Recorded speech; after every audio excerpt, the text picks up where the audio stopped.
বাবু একটা কৌতূহলের প্রশ্ন, এক হচ্ছে যে আপনার টার্নওভার বলতে হবে না, কিন্তু কিসের ব্যবসা, এবং দুই হচ্ছে যে এই অডিও ভিডিও যেগুলো এখন আপনি সামনে আনলেন, এ তো আমি বলছি যে সাধারণভাবে পুলিশ এত গোছানো কেস পায় না। মানে আপনি এবং একদম ভয়েস টেস্ট করলে পরিষ্কার দুধ কা দুধ পানি কা পানি হয়ে যাওয়ার কথা। এত তথ্য প্রমাণ সত্ত্বেও প্রশাসন এবং আপনি বললেন একাধিক জায়গায় ছুটে বেরিয়েছেন, কেউ সাড়া দেয়নি। তারপরেও এই সব দেখানোর পরেও, এই ঘটনা বলার পরেও কেউ সাড়া দিল না এত বছর। হ্যাঁ, আমি আপনার কথাটার উত্তর দিচ্ছি এটাই। আমি একটা সলিসিটার ফার্ম চালাই 40 বছর ধরে। আমি সেই সলিসিটার ফার্মের পার্টনার। আচ্ছা।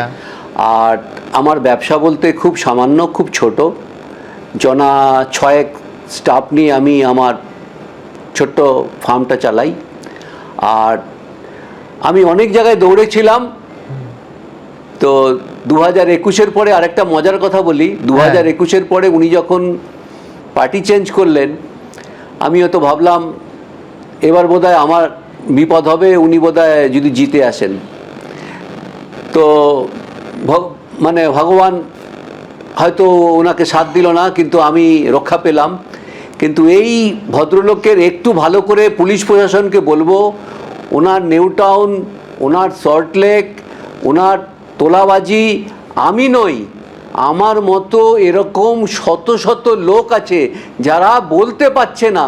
আমি অনুরোধ করব, আসুন আপনারা বলুন সব্যসাচী দত্তর সত্যিকারের তোলাবাজ, কত বড় তোলাবাজ, কত টাকার মালিক, কত কোটি টাকা, কেন করেন এভাবে?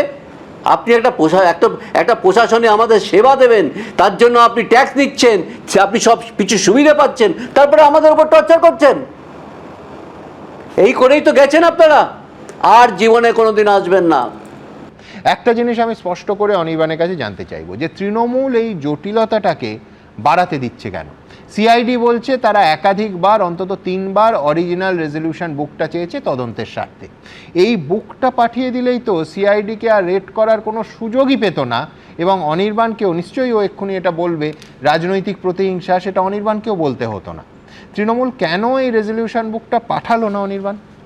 না, এখানে সুমনদা নজরুলদার কথার সূত্র ধরে বলুন, একটা কথা একদম ঠিক বলেছেন, যেটা আমারও মনের কথা, যে সকল তৃণমূল কর্মীর দুয়ারে সিআইডি আসলে পৌঁছেছে। এটা আসলে একটা পলিটিক্যাল মেসেজ যে সকল তৃণমূল কর্মী, যারা আমরা খারাপ তৃণমূল, আমরা যারা ভালো তৃণমূল হয়ে উঠতে পারছি না, আমাদের কাছে একটা মেসেজ যে toe the line, fall in line, যদি না করতে পারো তাহলে, তারপর একটা হচ্ছে ডট ডট ডট, এই যে তাহলেটা বাকিটা বুঝে নিতে হবে। সেইটা আমরা যারা একটু কম বুঝি, আমরা যারা একটু রাষ্ট্রশক্তির ক্ষমতা সম্পর্কে আমাদের অতটাও সম্মান নেই, যারা ঠিক আছে আপনি জেলে ঢোকাতে পারেন, মারধর করতে পারেন, সব করতে পারেন, কিন্তু আমরা একটু কম বুঝি, তো আমরা মাথাটা নোয়াতে রাজি নই। আমরা যারা খুব খারাপ তৃণমূল, আমাদের দুয়ারে যে সিআইডি পৌঁছচ্ছে, এটা নজরুলদার সঙ্গে আমি সম্পূর্ণ একমত। বলছো এটা প্রতীকী রেড, এটা বার্তা কেন বলছি?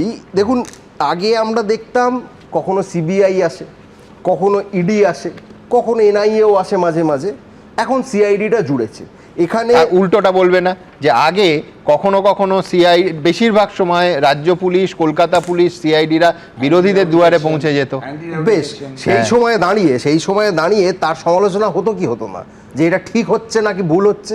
আজকের দিনে দাঁড়িয়ে যখন ফিরদৌসদা আছে, তরুণ আছে, সিবিআই বা ইডি যতগুলি মামলাতে বিভিন্ন সময় তথাকথিত রেড করেছে, এবং আমরা ঘন্টা 2 ধরে আমরা আলোচনা করেছি, তার কোন মামলাটার লজিক্যাল কনক্লুশন আজ অবধি হয়েছে? এবিপি আনন্দ, এগিয়ে থাকে, এগিয়ে রাখে।